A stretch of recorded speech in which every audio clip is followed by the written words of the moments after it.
everyone. Welcome to the Asian Hustle Network podcast. Today, we have a very special guest with us. Her name is Tina Lee. 5 years ago, Tina took a leap of faith and quit her 9 to 5 to pursue content creation.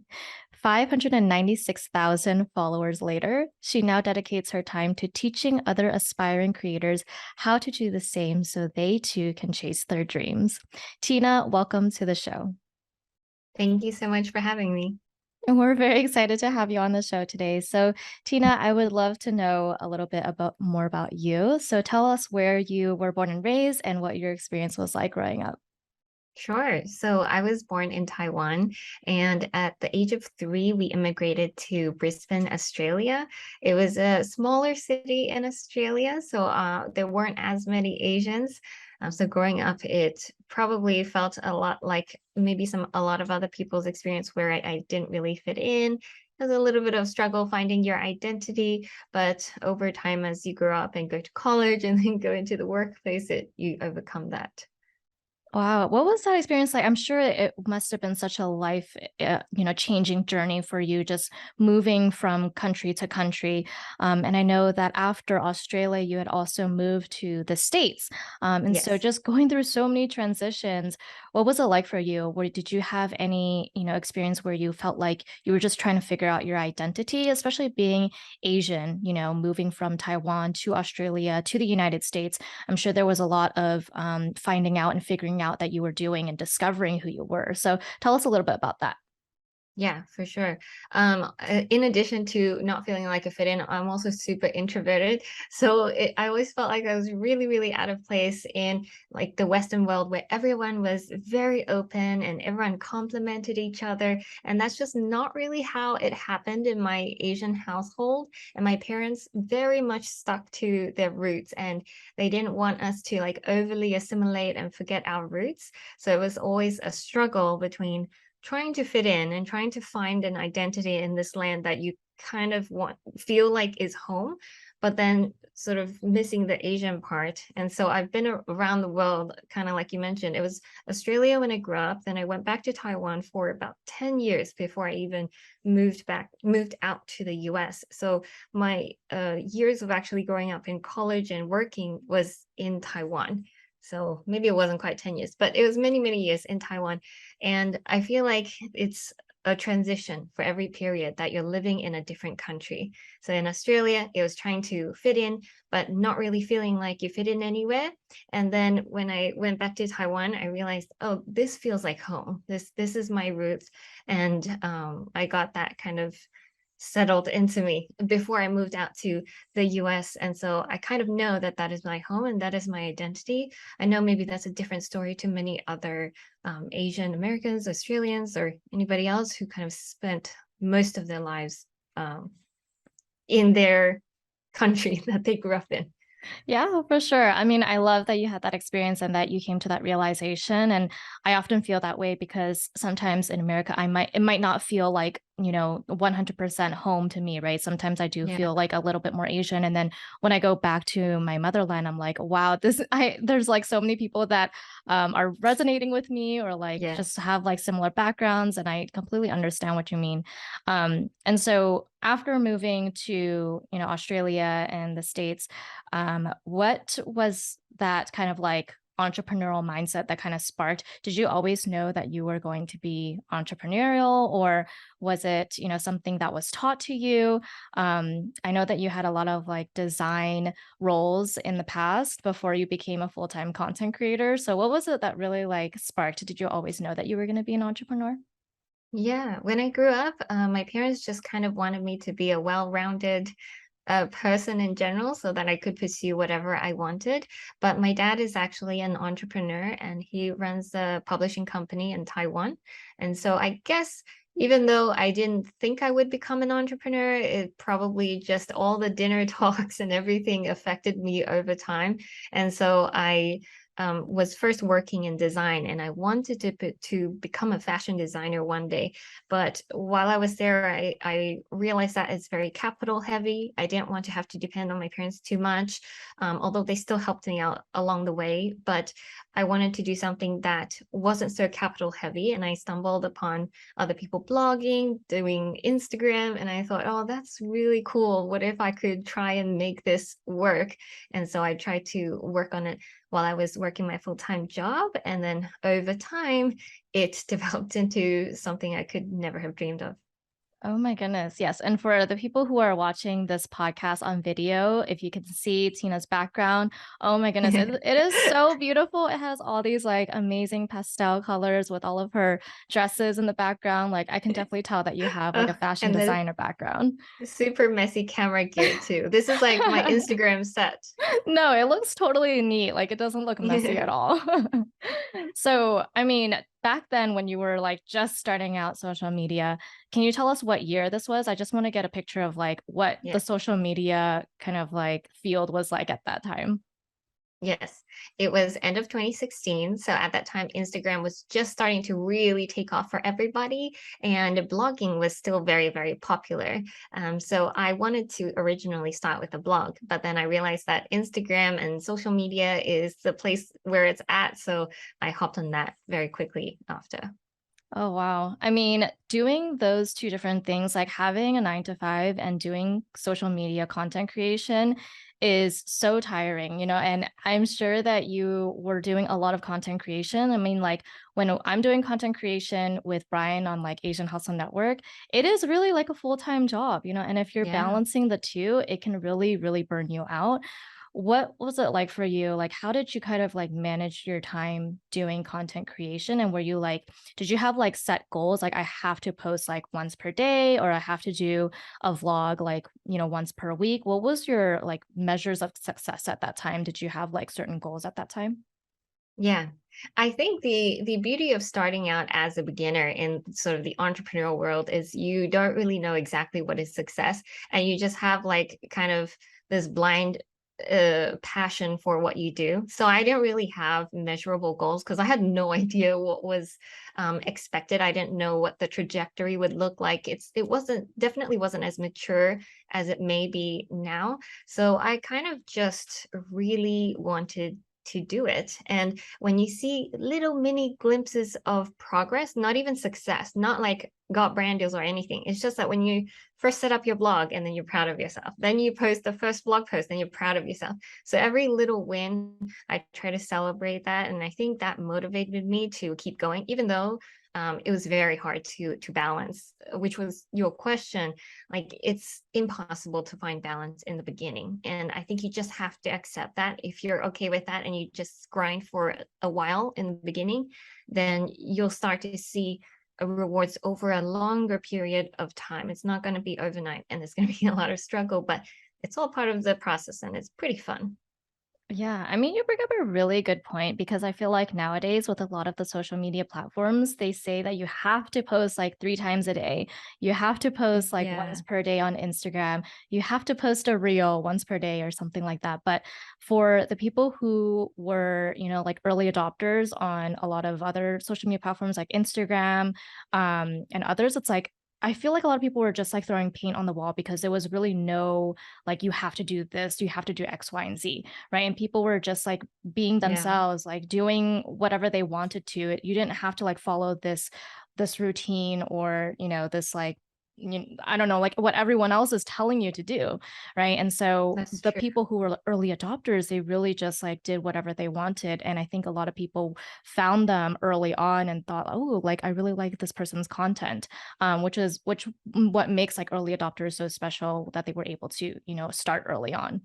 Yeah. So while you were doing that, like, and doing your 9 to 5, when did you kind of like decide, okay, do I want to stay at my 9 to 5 or do I want to quit? Like, what made you make that final jump? And how was it like right after you made that final jump?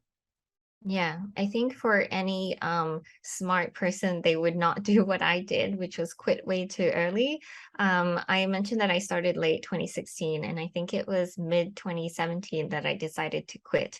That's definitely too soon. I didn't really even have foundations set in. I wasn't really sure what I was doing, but I just saw that there was growth in terms of follower count. There was no growth in money or anything. But I had saved up some money, and I I was dating my current husband, and so we were about to move in. So I was like, all right, I can give it a try. I'll give it a try for 1 or 2 years. And if this works out, then awesome. But I kind of knew I was onto something, but there was no concrete plan or anything. I just was really obsessed with creating content. And so I decided to take the leap. Fortunately, it worked out. Oh my goodness, that's crazy. I mean, yeah, a lot of people say like you should probably have like a lot of brand deals lined up or make sure that you have Right. consistent sponsorships before you really quit your job to do content Yeah. creation full time. But I feel like in your case, you had faith, a lot of faith in content Yeah. creation, and it was like something passionate that you wanted to do. And Well, really just like you really just hit the gun running in and like put all of your effort into it after you quit. I kind of figured that if it didn't work out after a year, I could still get back into the workforce. I was working as an associate designer. So 1 year away from the workforce wouldn't put me too far back. Whereas I can imagine if, let's say, you're a lawyer climbing up, or if you're in the finance industry and you leave and then you come back, it might be a bit more difficult. So depending on the industry and how far you're at, you really have to weigh your decisions. But also, Ryan Serhant, he had a book where he said he had his back against the wall, and then that's when he did like really great things. Yeah. I feel like I would never give people the advice to quit your job when it's too early. I always tell everyone, like, make sure you have savings, make sure you have brand deal income. But quite frankly, I went against all that. But it's just because, as someone advising other people, you want to think for most people and you worry about them. But sometimes I do think that if you have strong, strong belief and you have enough self-awareness, knowing what are your strengths and what are your weaknesses, I think you should go for it and just give it a go and try things out. Especially if the worst thing that can happen is just finding a job a couple years Yeah. later.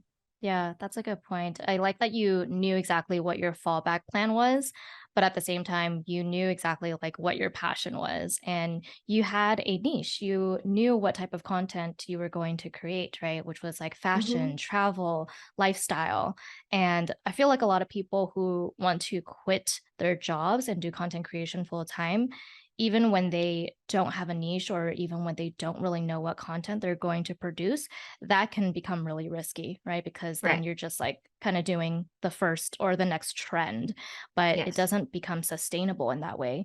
And then, like, if you have a niche and you know what kind of content that you're going to create, you know exactly like your followers are going to follow you because they follow your content because of that thing.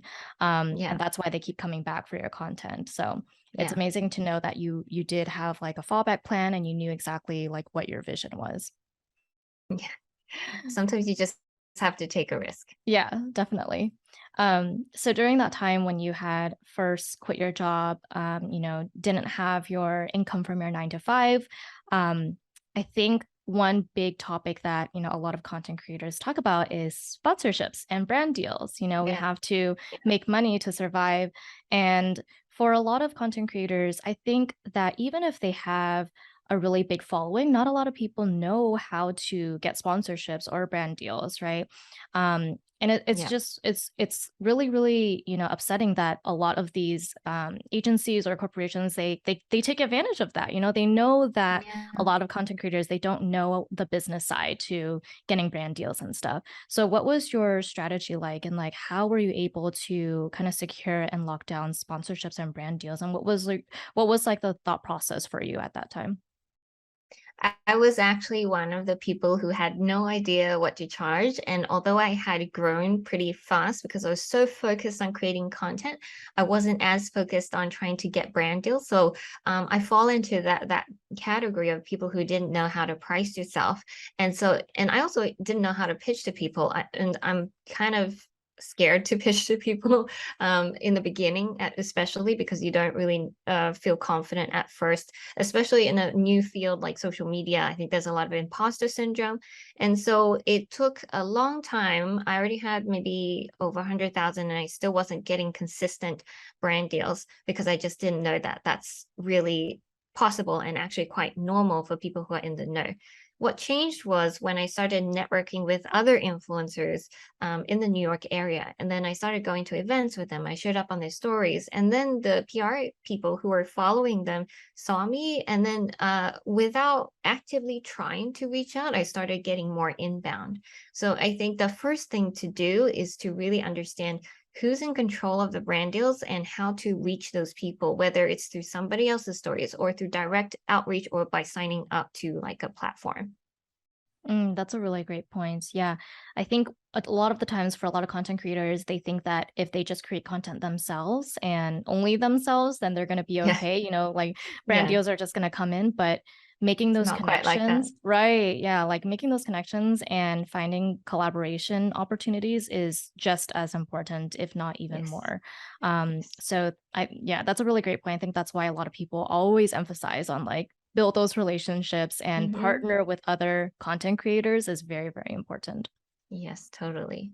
Um, um, so social media, it's just such like a different ballpark. It's like there's also like a lot that goes into it with like followers and managing your social media accounts and chasing those numbers. And I'm sure there's a lot of times that you have burnout, right? There's a lot of content creators that have burnout and it's constantly like trying to get a bigger number of followers or trying to get a certain number of likes or something like that, right?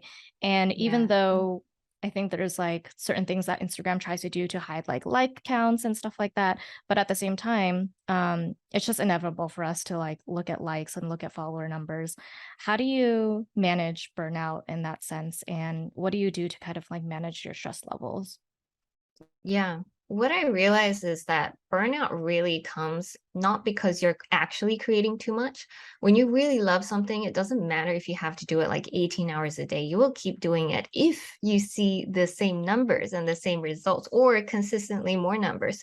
So, what burnout really means for creators is how we feel about our numbers. It's not actually you're physically burnt out or you can't do more work or you're physically so stressed and tired. That is, it translates to that, but what we really need to think about is our mindset towards the numbers that are showing up in our insights and how we feel about that. And to really remind ourselves that you have to, first of all, be proud of what you do and enjoy your work, or else those numbers will entirely dictate how you feel about yourself as a creator and whether you want to keep pursuing this. So I think it's really important to just understand that numbers don't reflect our self worth, and then to always remember that content is the first thing that you should be thinking about rather than the numbers or anybody else's approval. And if you didn't do it for the content, then you're probably doing it for the wrong reasons.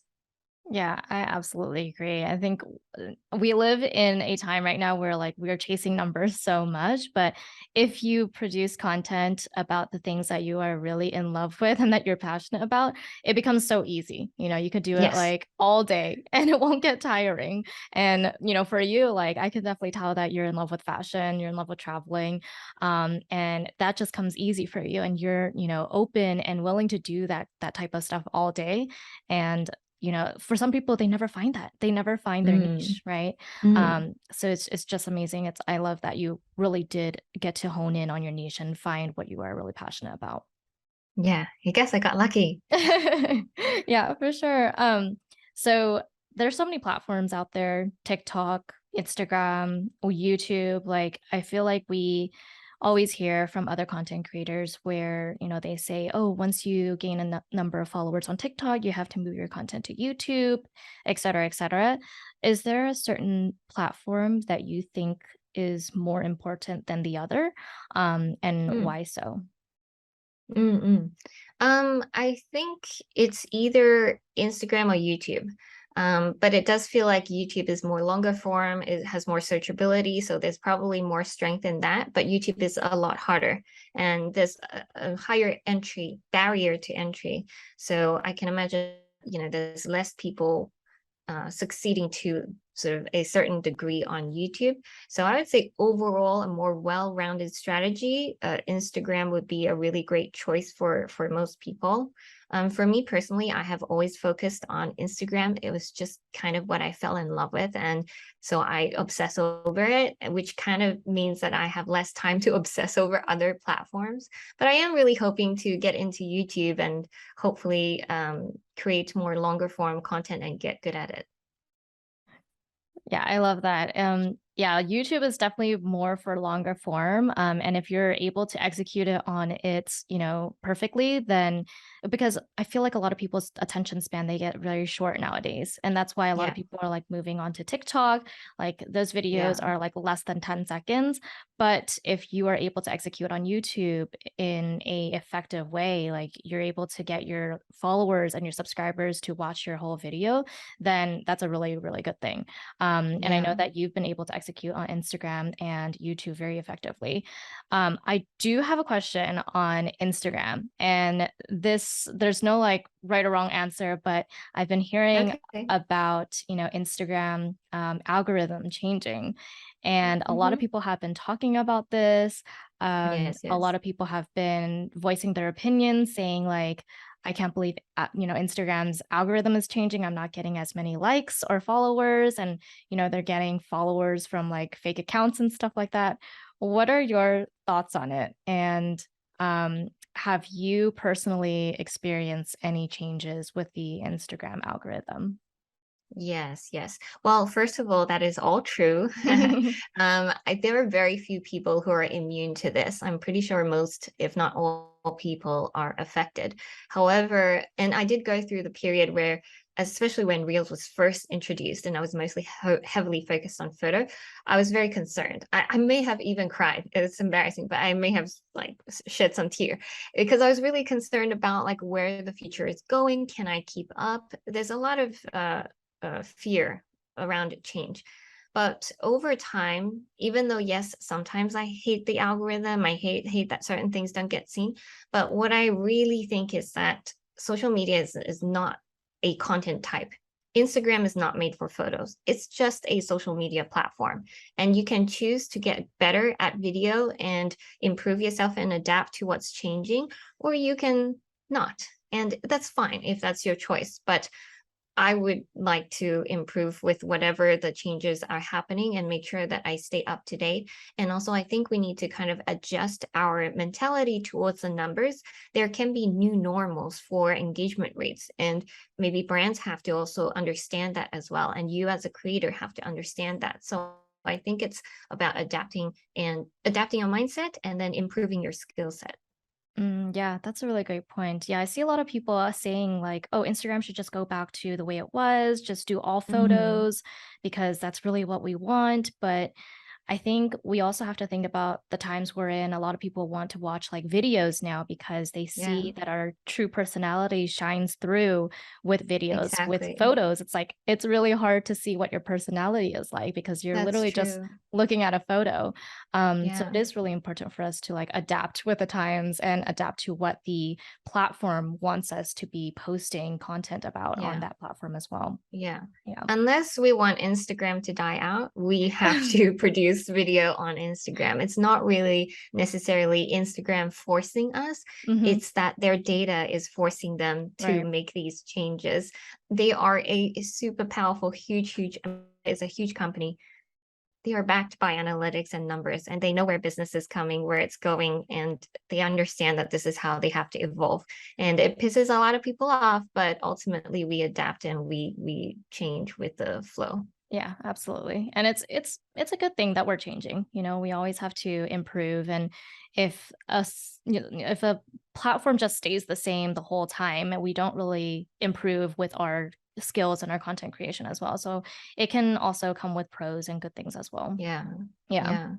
Okay, so I've seen a lot of articles and read a lot of articles on you, and in those Oh, articles, obviously, there's a lot of photos from your Instagram that they pull into those articles, and they're all just so beautiful. And for the thank listeners, you. definitely check out Tina's Instagram, and we'll leave all of her social media on the show notes for this episode as well. But just looking at the photos is so beautiful. I just want to know, like, how much planning goes into your shoots and just talk about like the effort that goes into like changing and bringing your set of clothes and just like setting the tone and the image. What is your creative process when you're doing a shoot? And just like walk us through like when you go to the actual place to shoot at, like when you would need to like change out of your outfit, how many times you change out of your outfit in a single day, and what that timeline looks like. Yeah. I will say before Reels was introduced, it was very labor intensive. It was bring at least 3 to 5 outfits to one location. And I have like this changing dress where I just plop it over my head and then I change underneath it. It's like a magic trick. It's like pulling a rabbit out of a hat. And so that works really well. And I would get to places really, really early, 6 or 7 a.m. at the latest 8 a.m. So I can get it all empty and get in multiple different looks of shoots. And then go to the next cafe store when it opens. So I research all of that stuff and I plan the day out in probably 1 hour, 2 hour time slots so that I can maximize my time and have a lot of content. But that has really changed now. Now that video content is the main driver, I don't really go to destinations as much as I used to. And I also don't go to places as much just because it's pretty, because if you can't show it well in a video, then the photo itself is less likely to be pushed out. And so as much as I love photo, I'm pretty focused on my insights. So I go where the best engagement comes. And so that's why I set up this studio so that I can create video content here. But it's great because if I took a photo, I could only do it like a few times. But I did videos, I can do all kinds of creative concepts and create in Premiere Pro and more advanced software so that it's interesting and new. Wow, that's yeah, I mean, both of those just like seem like there's a lot of creative process that goes into it. So, I mean, props to you. And just like Thank you. lugging all of your clothes to like a certain destination, like that must take a lot of work. Do you ever come up with any like creative blocks? Like there's just like moments where you just don't know what to produce or don't know what type of content to record. Because I feel like Yeah. I go through that a lot personally. Like sometimes I just don't feel like I know what to record. I feel like I'm in a like a dump, and it's really Hmm. hard to get out of that dump, right? Like it's like I don't know Mhm. what to do. Like I feel like I've done that already. Just want to know if like, you've ever had any creative blocks and how do you get out of them? Yeah. Well, for me, usually the creative blocks come when I have to play two characters in my business, two roles in my business. When I have to be the business-minded person with business strategy and do marketing and then do the back end like funnels and setting up automation and tech and everything. And I enjoy it. It's fun. It's rewarding. But then I have to be creative on the front end and show up every day and greet everyone. It's very hard. That's when I have creator block and I just couldn't come up with anything creative because my mind is too focused on the business. I'm not sure. Is that kind of what you go through as well? Yeah, I feel like it's easier to kind of come up with content if you have a niche, right? Before, when I was just trying to create content and I didn't have a niche, it was so hard to think of what Mm, content to create.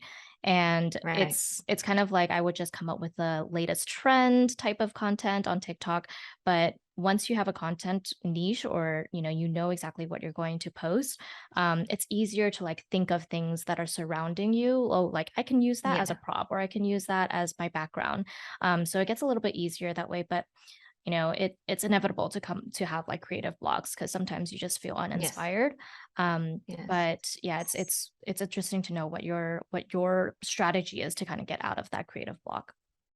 Yeah. If I'm feeling stuck, then usually I will go back to the people that I looked at maybe 4 or 5 years ago, Mhm. because I think over time we evolve to keep looking at people in our industry, people in our niche, because those are the people we have not have to, but like we tend to engage with.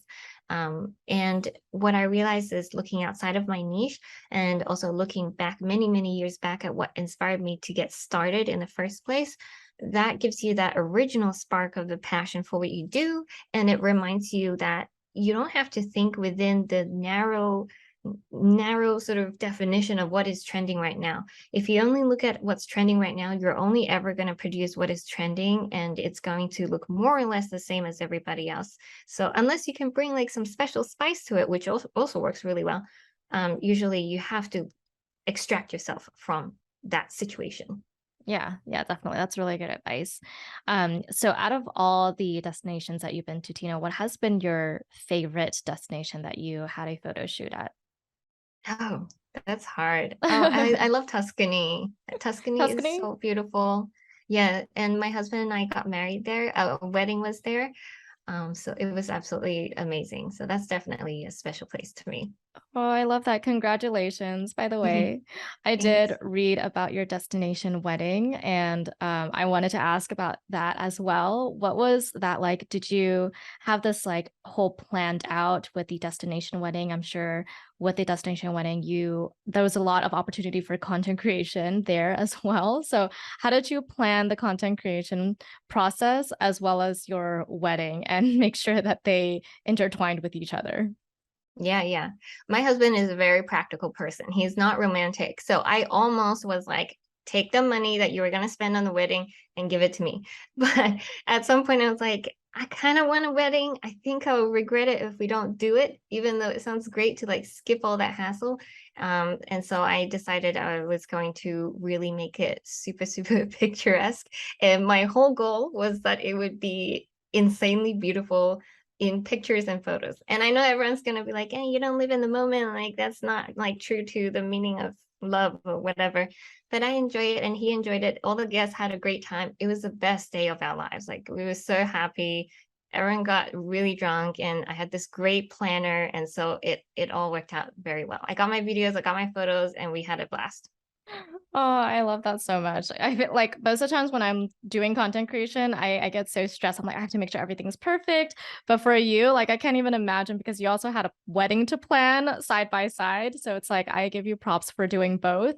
But it really And I is did like, sponsorships too. oh wow, for your wedding? Yeah. Yeah, I've been I hearing even that a lot. negotiated a couple. Oh And I my was like, this is goodness. good time to get good engagement. And so I marketed that to them and it did work out really well. But fortunately, obviously the planner was great. My husband is super chill. He doesn't care how it turns out. So I was able to sort of dictate how everything happened. Yeah. And my friends, I invited them to be the photographers and videographers. And I had worked with all of them before many, many times. And so that's where the trust comes from. Like I know they're going to do a fantastic job. I didn't have to worry about that. And I even had other friends who were content creators and I designated them a role. And I was like, Jerome, you are the behind the scenes person. You helped me film all of the iPhone content. So that's how it went. Well, I love that. I feel like I've been hearing that a lot lately where people are trying to get their wedding sponsored and maybe not the whole wedding. You can have like little no, bits yeah. and pieces of your wedding sponsored, but it is possible. I mean, like weddings are so expensive nowadays, Yeah, yeah, especially maybe destination wedding is could be a little bit more affordable, but the weddings in the States, like they charge yeah, so much and just for the venue itself, it's so expensive and for everything else just added on top of it it adds up. But yeah, if you're able totally. to sponsor parts of it, that is a win-win. So definitely, listen to Tina, become a content creator, and get your wedding sponsored. And if you create great content from the wedding, you can also grow followers from that, which brings you more business. So it's just good business overall to have a nice wedding. I love that. That's a really good business strategy. So, Tina, I do have, a couple last questions for you. Um, with, your rise in social media, where do you kind of see your platform going in the next 5 to 10 years, and where do you want to hopefully take that? Sure. So in the beginning, it was just creating content for fun and then working with brands. But 2 years ago, I realized that a lot of people were asking me on how to create content or how to also do the same. And so I started the full-time influencer program, and that's become its own brand, sort of on its own as well. And I would like to educate more people on the power of social media because I have seen it change so many people's lives, including my own. And a lot of my friends are creators, and they always say it's the best thing that's ever happened to them. And I have to agree. So, my goal really for the future is to just spread the word more, no matter how you take it, how you do it, sponsorship or become a coach or uh, start a network like AHN, which is super powerful. I just wish more people knew about what they could do with social media. Oh, yeah, definitely. And not only that, but you are inspiring so many other people, especially the younger generation, that this is something that you can do as your career. And you're absolutely right. Like, it has changed so many people's lives, like people who are feeling stuck in their 9 to 5 Yeah. and want to actually just create content about something that they're truly passionate about. It really can be life changing. And Yes. so, full time influencer, we will leave that in the show notes as well.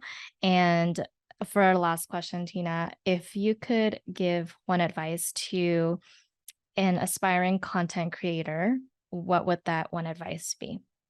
Mm. It would be to this is so corny. It would be to do it for the passion. Because if you don't have passion to drive you, you won't last for long. If you want to build a personal brand that will last for a decade or longer, you have to be passionate about what you do. That's really good advice. And that's a perfect ending to it all. Tina, thank you so much for being on the show. Where can our listeners find more about you online? Yeah, you can find my creator account at of leather and lace on Instagram. And if you want to find the full-time influencer brand, we have a podcast as well where we share tips and resources for creators, and that's also fulltimeinfluencer.co on Instagram. Amazing. Well, thank you so much, Tina, for being on the show today. I had an amazing time just learning about your story. Thank you so much for having me.